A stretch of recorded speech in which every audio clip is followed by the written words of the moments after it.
We're discussing today the man's relationship to his environment, his planet, himself, his food, his water, and the chances he has of increasing his own consciousness by being aware of the knowledge that's now available to him.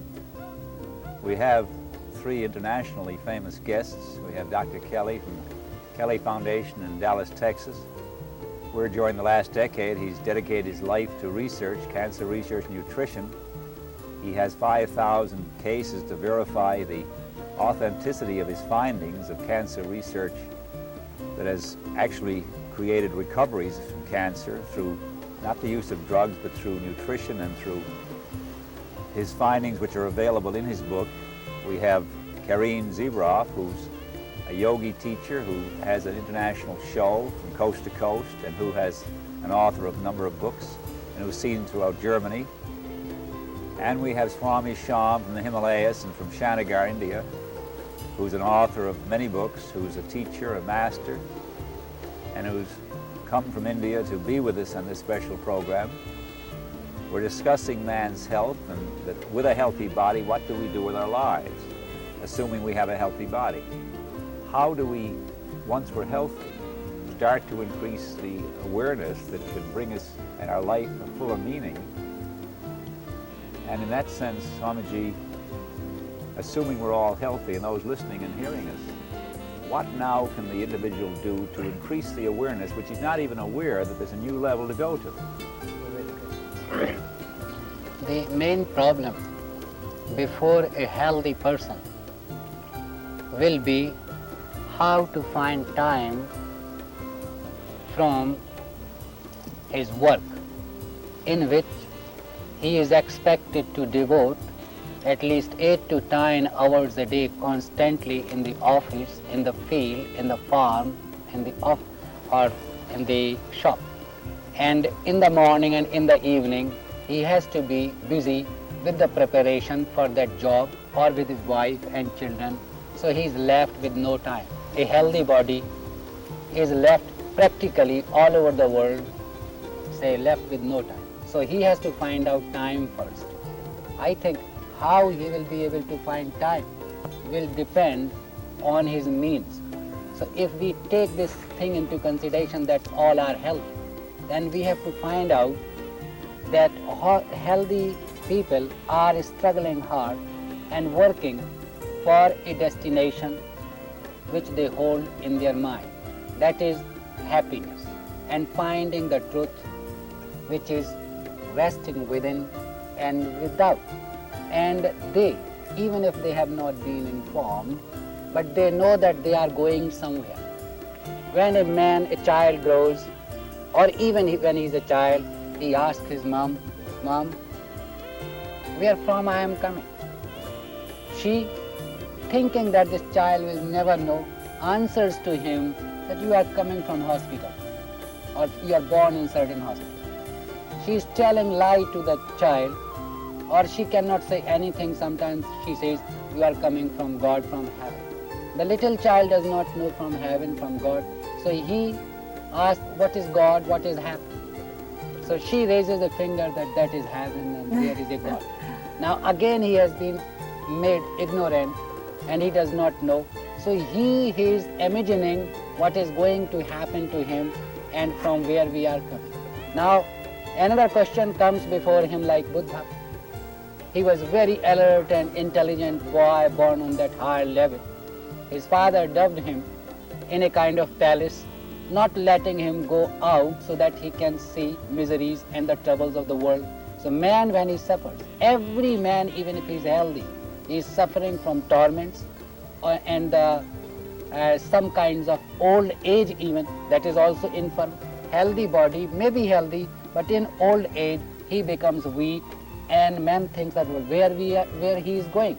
So the same child asked once again to his mom, why this has become old? Why he is not like me? She has got no answer. And then somebody he sees the death, where is he going?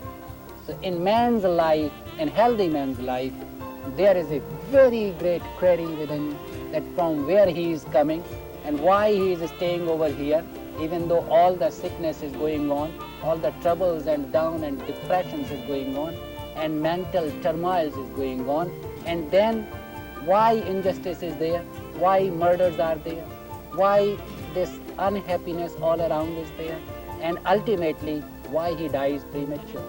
Now the answer to this question is that he has to know for himself. So healthy body is born first of all to know the questions which he is seeking from the very birth, and then that comes knowledge and wisdom. The healthy body is to find out the wisdom and knowledge for living the happy life as he is thinking and he is doing right. Swami, Ram Dass said that the healthy body, or the man, is quite capable, that we already within ourselves have all the knowledge. That if you learn to meditate, and that the mind itself will expand the knowledge to you.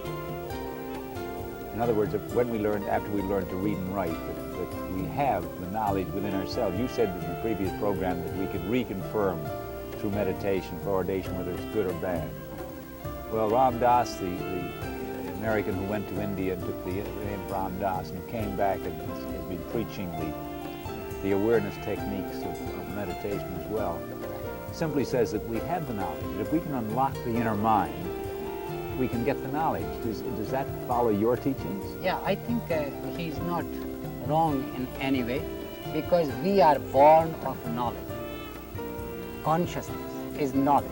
There is a field which is called as knowledge. Why? Because it is not the field of matter.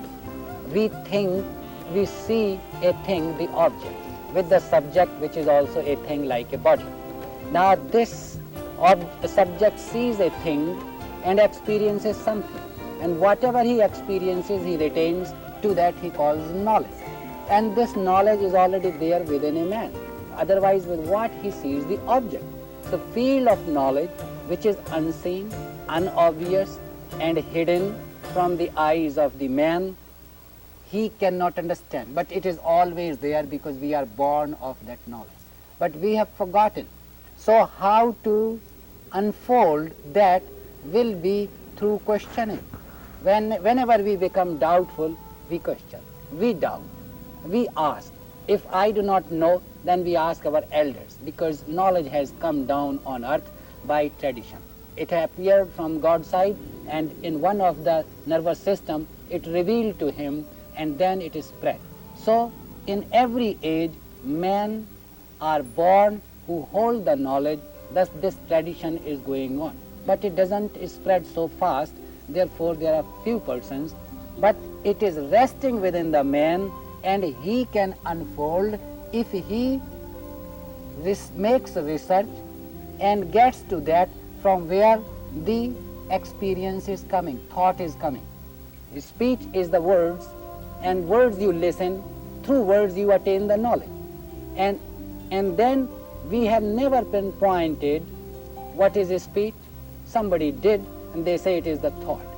And somebody further got into that, well, if a speech depends on thought, and thought and speech is one, then from where thought is coming? Now this thought which gives you the knowledge is coming from the field of knowledge. That is called Gyan, that is the field of knowledge, that is the field of pure awareness. So it is already there within a man, because whosoever speaks, he is speaking from that knowledge. So speech is a gross level, thinking is a little subtler level, and the life with which the thought comes, because dead man cannot think.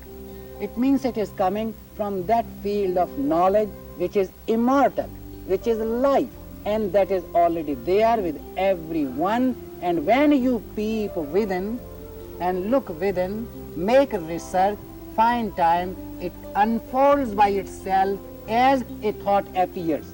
When you are hungry, you say, well, I want to eat. From where that knowledge came? It comes from there. So as you say, it is very right that the field of knowledge is there. It is how to find it out. Swamiji, are you implying that, reincarnation by saying that some people are born with that knowledge, very few? Where did they acquire it? That is very, very true. The souls are traveling incarnations after incarnations. The whole humanity is the born manifestation of the knowledge, means it became form. Now form decays. Whenever it appears, it is called birth. Whenever it dissolves or decays the body or casts off its worn out clothing, then it becomes death. So death and birth belongs to this body. But the soul, that is pure knowledge, is ever eternally just the same. But once when it became form and got the projections, programming and reflections from the outside, now that became a soul. So soul travels generations after generations, incarnations after incarnations, and that is very true that some of the persons who are born aware, they did the trip in the last incarnation or before that, of that awareness. They became aware, so they are aware here also. Some are born directly from animal life or from plant life or directly from the spark. Howsoever you give them teachings and training, they don't want to listen because their level is different. They are very new souls. So soul is traveling for ages and ages, and there is definitely incarnations in the past and now, and it will be in future also. And there is no death as such. So far So as we need not be afraid. yeah, so far as spirit is concerned, that no death for a spirit, for life. That is immortal field. That is deathless. But change is also deathless. Means it is also immortal. The appearance and disappearance is also deathless. Means it is changing and changing. Nobody can sustain it. It is going on and on. So death, the idea of death and birth, as given to the man, that whenever body disappears, he calls it death. That is not the death. It is just like garments in Gita, as it's a kind of Hindu Bible. It is said that, well, it is vasansi jirnani yathavihaya, means just as you throw these worn out clothes from the body, body remains but clothes go out. And again you put on new and again you drop, the clothes go out. In just the same way, you have put on the childhood. Now after 15 years, the childhood is gone, the youth came. And then after 15 years, the adult came and that has gone. And then the old age came, the first has gone. It's the change of the body. It is going on, though it is a continuity. Process is just the same as child life and then adult life and then old life. And when he sleeps in the night, the same man awakes in the morning. So when he dies, the same man sleeps a little bit longer days or nights, and then again he is born. It is coming on. There is the matter of being born as a bird or a plant. Surely that is a stepping stone. I mean, somebody who is aware now will not again be born as a bird. Certainly not. Who is a man and who is aware and who has done his job and lessons, and he has learned the lessons fully well, how can he be a bird? He will be a good man. In other words, you don't regress in your No, in certainly your not. reincarnation. No. If you're reborn again in another body. That's the Other body. immortality. Yeah, that's the thing. You will take birth. But what will happen? There is an eventuality. As I have seen a bird, it will be very interesting to note, Himalayan bird. It was found in Uttarkashi, Badrinath, and far up Himalayas, and the bird was speaking like a man. And that was sold then for many $100,000 somewhere. But what happened? That would speak like a man. Now the question was that how the bird speaks like a man. It means the man can become bird too. That is very obvious. How it happens? The time of the death conveys the indication. If you have learned all the lessons, it means you have become fashioned and conditioned and programmed in one good thought of good human. If you remain in human thought, you will be human. If you remain in godly thought, you will be still higher. If you remain in complete liberation, freedom thought, you will not incarnate for a number of years at all. But if you got fixed and attached with a little bird, the cage that is hanging, a pet bird in your home, and you think, oh, if I die, I'll be leaving my bird, I'm really attached with this. Then the life became attached with the life of the bird, and such man, when he dies, and if he has got last thought as a bird, he will be a bird. So that is not degeneration. After the bird period is over, again he will be a man. But last thought is taken to be considered. He is attached to his last thought. Yeah, last thought. course, that'd be a very short reincarnation because Yeah. the life of a bird or any animal is very much shorter than the life of a human being. Yeah. And moreover, they Is are he not conscious of it? I mean, we're not conscious of that kind of reincarnations anyway, because you can't remember the past. I mean, you haven't, although Yeah. child prodigies seem to indicate that it's true, because a child that is able to compose an opera at the age of 4, and there's been some fantastic stories that are verifiable of children at the age of 2 and 3 and 4 that must have brought the knowledge from a previous reincarnation, right. or brought it from somewhere. So this they remember. But who remember? The nervous system, those whose nervous system is fully developed and they brought that channel of memory with that. But as soon as the child takes birth, his nervous system is so complicated and trapped and knotted that the memory gets lost. So he doesn't remember. But it can be unfolded. But there's some incredible cases, Swamiji, where under hypnosis they have taken a person back, and the person who didn't even know they could speak a foreign language suddenly starts speaking a foreign language and starts telling stories, and they've verified in India and another place I've read where they've gone to the place where the person has actually been able to identify everybody, although it's a small child, and he was able to, through hypnosis, they could bring him back into the memory of a previous life. Very right. So that is a kind of thought force, and thought force is the same than creative intelligence, and we are all one. So whenever, even if I was not there, and if I am connected with that awareness, I can tell where you were, where he was, where she was, and this can be verified by them. It's unfolding. How do you explain, Swamiji, that some children are born into very loving parents, are born into beautiful homes and lots of love and care, and others are leading such rotten, unadvantaged lives, disadvantaged lives? Well, this you cannot explain and cannot bring it on rational level. I was also struggling very hard because of this point and speaking about karma and good actions and all that. But when I rolled down in many of my previous lives and I saw sometimes I was that, sometimes I was that, and I was doing all good actions, yet I was that, and I was doing not good actions, and yet I was that, it means that this question will never have the rational answer for that. So we have to see here the society, the intellectual game that has started, and they made people affluent and they made people non-affluent. It just happens that way, such as the sparks of a fire. They come up. Where does it go? One goes to the house, one goes to the grass, one goes to the barn, one goes to the tree. They take that thing that has got no rationality about it. But two, the man's mind, just to approach the quality of his, and he may not be bewildered. A child born in influenced family, it is said that he has done good karmas and helped people and serve others, so he is born over here. And that is very obvious. As you sow, so shall he reap. Yeah, and these the action and reaction theory works wonderfully well in the life of a man. But if you get deeply interested in it and find out, you'll find no rationality about it. No, So that happens. what do you mean, Swamiji, no rationality about it? Rationality means you can't get rational answer of it. Oh, I see. Well, where does the answer come from? Has it come Well, from it could, intuitive? could it be that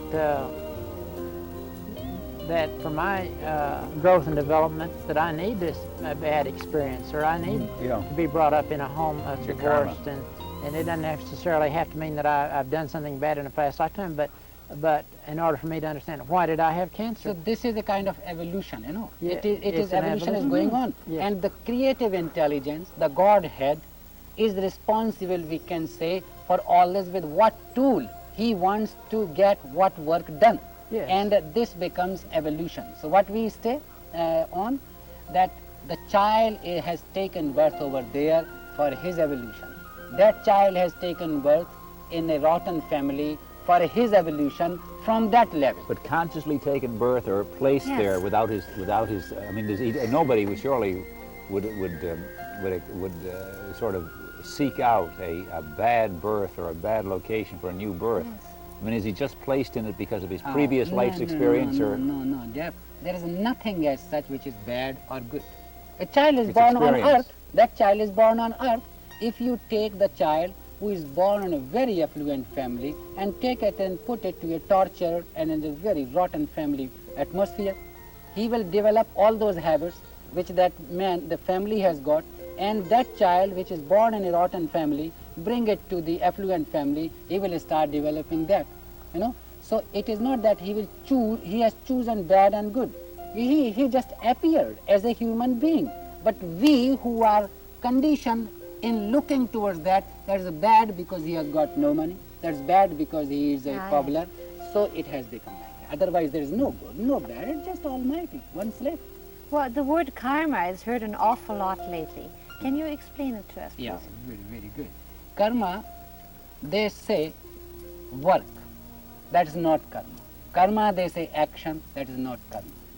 Karma is a force which means movement, motion. The consciousness, when it reflected from the absolute field of awareness, which we call it absolute existence, absolute consciousness, and absolute bliss. These are the three names of the same reality which is unseen, such as you see the space. Now there is no form, there is no sound like that, but it has all potentiality of sound. You can create it, and you can create the form in it. In just the same way, there is a space, infinite existence that is pure. Out of that, a wave started, as in the ocean. The creativity is there in the water, fluidity, and it comes up and a wave takes place. So the first karma, the wheel of karma, which nobody can break through, starts when his life, the first breath, started from that absolute, and that became first karma. When he started thinking, then it and acted, then it became second and third and fourth and projections. So karma, in my understanding, is that motion, that power that is moving constantly, and that is the wheel of karma which is appearing and disappearing, and man is in the middle of that action and reaction. It's not incompatible, is it, with the Christian faith? Reincarnation is not really incompatible with Christ's teaching. I mean, I understand that it was in the Bible and in the early books, but it was taken out at the Constantinople Conference in 452 because they thought that if man thought he had chance after chance after chance, he wouldn't really work on himself this time. Yeah. The thing has been, it is a manipulation and a kind of formulation of policy for those unconscious or not fully developed people, that they should remain slaves, keep on working, keep on building these buildings and roads and this and that, and some of the people should keep on enjoying that and that at the cost of that. So in the scriptures, sometimes it happens when the leader dies or his body is not there, the intellectuals take charge of the teachings, and they say only those things to the masses which suit the kingdom or which suit the rulers, and the truth is just obliviated. Yes, it's a form just like the aluminum company of America Yes. who controls the fluoride in our water. They only tell us what they want us to know. And the same thing about the church, whether it's the Baptist church or the Catholic church or any other church, it's a system to organize power for the priesthood or for the preacher. And this way he wants to control a mass of people, and he wants to enslave this mass of people to his concepts. Right. And he is violating the very first principle of God when he does this, because God, in all of his wisdom, does not have the gall or the effrontery to tell me what to do or tell you what to do or anybody else. But then I come along and I say, you'd ought to do this and you'd ought to do that, and I think I'm more smarter than God, and I'm only fooling myself. Yeah, this has been in all the ages, in the religions. The prophets were so true because they realized the truth. They spoke, and they spoke in a very economical words, because as soon as you bring the truth on the words, it is mutilated. So they didn't speak, either they remained quiet or they spoke very few words. But the intellectuals, they made theories and made such big 1,000 pages for one slope or for one word or aphorism. And what for? To suit their own game and thus religions became defamed and degenerated in the eyes of the masses. And this is one condition of this degeneration, that neither man listens to the religionists, because religionists, under the garb of his religionists, he is playing the same tricks as materialist or the power hungry man plays the trick with the masses. So they are not going to listen either this and that unless they find truth, honesty, sincerity for themselves. And then they can say that is the truth, that is the God. But the organized churches during the Dark Ages, and in many ways, kept alive at least part of the teachings. I mean, we can't assume, at least I don't think so, that the clergy are deliberately withholding knowledge. I mean, if we all find ourselves in a fallen state of consciousness, I mean, man's fall from consciousness seems to be where it was, whether we've all fallen. Therefore, if man believed that he had to really answer at the end of his life and his death, that there was another life, and in that life he had to answer, no man would exploit any other man. Yeah, this has been not given to understand, because man is apt to forget what he did in the past life, or even in this last life. Last year what I did, I'll forget. Now, so the man has not been reminded that, well, you have to do all those actions which are life supporting, godly actions, and not life damaging like the animal does. So man has not been properly informed, because even those religionists, those who carried on the behest of the church or the prophet, they became only professional, holding a seat or a temple under their charge and giving those sermons only, and forgot themselves or did not reach that level of consciousness with which the prophet spoke. He had gained the following. People listen to him. If the same man gets into the same consciousness, the tradition will go on and on. But thank God, the churches and the temples or any kind of thing, at least they have maintained the torch, and the name of the God is still there on earth. And the Dead Sea Scrolls and other material like Panangeli's material, which hasn't been translated, but the Dead Sea do give dietary laws. I mean, the Dead Sea Scrolls say everything that we've said about eating pure food, and that wheat is the number one thing for the human body, and that we should not put impure food in our bodies, that we should cleanse our bodies out, that we should use the gourd and the tube of the gourd for cleansing the internal body out, and as they do in the Ganges. I mean, we got all the information. It's just that we haven't translated it all. Yeah, right. The thing is, the scientist Patanjali, he was pure scientist. He was neither dogmatic, religionist, nothing. He introduced 8 principles in life: yam, which rules and regulations, get up early in the morning, be in the fresh air, and have fresh sun, and then come back, take bath and give massage and eat breakfast as regulated by the instructions. So yam, and niyam, that obey your parents, do follow the teachings of your teachers, and as elders grow in consciousness, you grow. So rules and regulations, and the law of the states also, yam, niyam. And asanas, exercises, which one has to do. It's all one thing that is going on, yam, niyam, asana, and then pranayam, the breathing exercises, and then pratyahar, how to concentrate, and then pratyahar, and then dharana.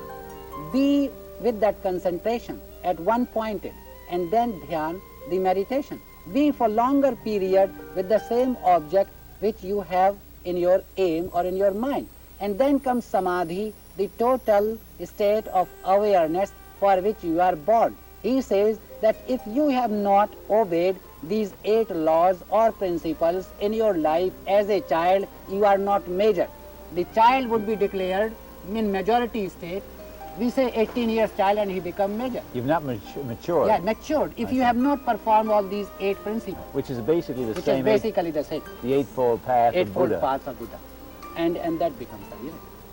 The point you mentioned earlier, does that explain why in India it sort of has backlashed on the people? Say the word, backlash? Backlash. Yeah. Reverberated or Whiplash. whiplashed. Right. Ricochet. Yes. That the people are, millions of them are now so very, very poor because the people in authority only gave partial messages or false. Yeah, this happened. Look, when this knowledge came, it was so super. It came from the dedicated persons who devoted their life and made research like Dr. Kelly has done. or other people have done. I spent 35 years only on making research what the mind is, and what the inside is, and what this samadhi is, and what this Patanjali says. But after I attained this knowledge, and now I gain all the advantage and material gain, and I'll become a king, and I do not leak it out, and I rule over the masses, and do not pass it on thinking that if I pass, he will also become my rival. So the knowledge had gone in the hands of the rich people. Now rich people became possessive. They did not pass it on further. They gave it to their own children. A few generations it traveled, and then it was lost. So anytime any beautiful scientific aspect or evolution comes, the moneyed man or the persons of affluence, they grab it and they make it a secret and don't let the people know to the people. And thus it has become that for generations after generations, because India is an old country, Yes. and many centuries it has passed like that. Many attackers and invaders came, and whosoever came, they tried to make the masses blind and kept them in dark, that knowledge should not be practiced by them, otherwise they will be competing. And Starting with withholding nutritious value, in other words, by deteriorating their captives through bad nutrition, and keeping them at a lower level of consciousness so they could be exploited. Right. See, whenever they say reformatory, and they put the man in jail, but they do not give him proper diet. They know that if he remains healthy, if he comes and becomes powerful, he will do just the same. So they degenerate in the jail. By all means, rather they Bread and water. poison and kill them. So the masses in general, which were not so brilliant and they were not competent, any man who came with big bulging muscles, and the might is right, having sword in his hand, he massacred the people and burnt the teachings and destroyed the temples and churches and cut the heads of the realized being, so that their game should go on. It is the intellectual vicious circle that has always been going in all the ages, and there has been a fight between God and demons, means good thought and a bad thought all the times, and it will go on. So due to the suppression of the information, even now